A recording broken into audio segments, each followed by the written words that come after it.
yang dikenal sebagai penemu komputer pertama adalah Charles Babbage pada tahun 1822 yang berasal dari Inggris. Babbage merupakan seorang ahli matematika.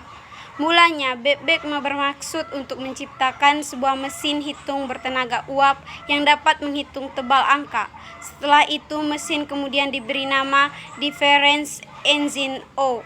Prinsip kerja yang dimiliki mesin tersebut sama seperti komputer modern, yakni mampu melakukan penghitungan angka atau komputasi.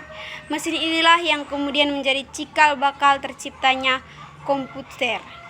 Menurut Kamus Besar Bahasa Indonesia, komputer adalah alat elektronik otomatis yang dapat menghitung atau mengelola data secara cermat menurut instruksi dan memberikan hasil pengolahan, serta dapat menjelaskan sistem multimedia. Biasanya terdiri atas unit pemasukan, unit pengeluaran, unit penyimpanan, serta unit pengontrol. Komputer telah menjelma menjadi tonggak penting yang merevolusi cara kita hidup dan bekerja. Pada awalnya, komputer digunakan hanya untuk mengelola beberapa permasalahan yang berhubungan dengan aritmetika. Namun, pada saat ini komputer dapat memberikan berbagai macam fungsi seperti hiburan, pengolahan data, alat transaksi, media pengawas, dan lain-lain.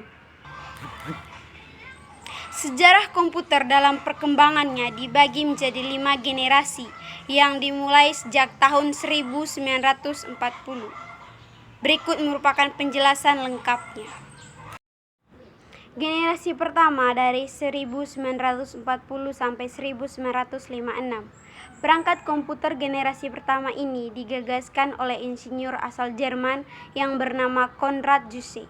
Komputer ini dikembangkan untuk desain pesawat dan peluru kendali. Komputer generasi pertama ini sangat mahal dan besar. Misalnya ENIAC.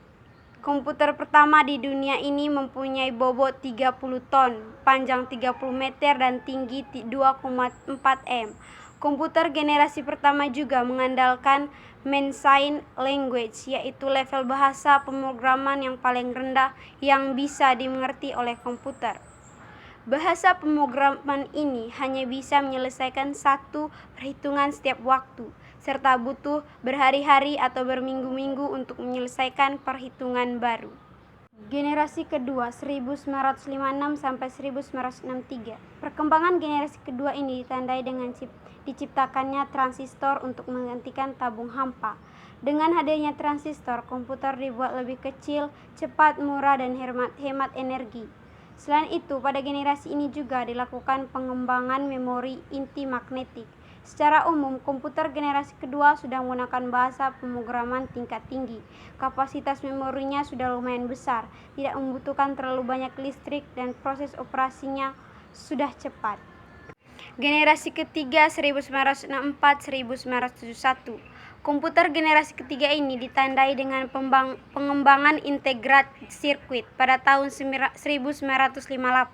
Jack Dilley menciptakan integrat sirkuit SIP atau IC. IC ini merupakan kepingan kecil yang mampu menampung banyak komponen menjadi satu.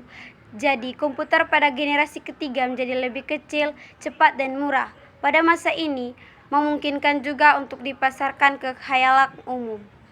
Di sisi lain, komputer pada generasi kedua mulai ditinggalkan karena pemakaian transistor yang membuat komputer jadi cepat panas. Generasi keempat, 1971 sampai sekarang. Periode ini ditandai dengan dikembangkannya mikroprosesor yang menyatukan ribuan IC ke dalam satu keping silikon. Pada masa ini mulai muncul laptop yang sangat portable dan dapat dibawa kemana-mana. Seiring komputer-komputer kecil ini menguat, mereka dapat dihubungkan dan membentuk jaringan yang pada akhirnya mengawali perkembangan internet. Komputer generasi pertama yang besarnya hingga bisa mengisi seluruh ruangan komputer generasi keempat sudah muat dalam genggaman manusia. Generasi kelima, pada masa sekarang sampai masa depan. Perkembangan komputer generasi kelima ini ditandai dengan munculnya LSI atau Large Scale Integration yang merupakan pemadatan ribuan mikroprosesor ke dalam satu mikroprosesor. Komputer generasi kelima ini juga ditandai dengan munculnya semikonduktor, komputer kuantum, dan penggunaan nanoteknologi juga akan merubah besar-besaran wajah komputer yang kita kenal pada generasi sebelumnya. Tujuan dari komputer generasi kelima adalah mengembangkan komputer yang dapat merespons suara bahasa dan dapat belajar secara sadar.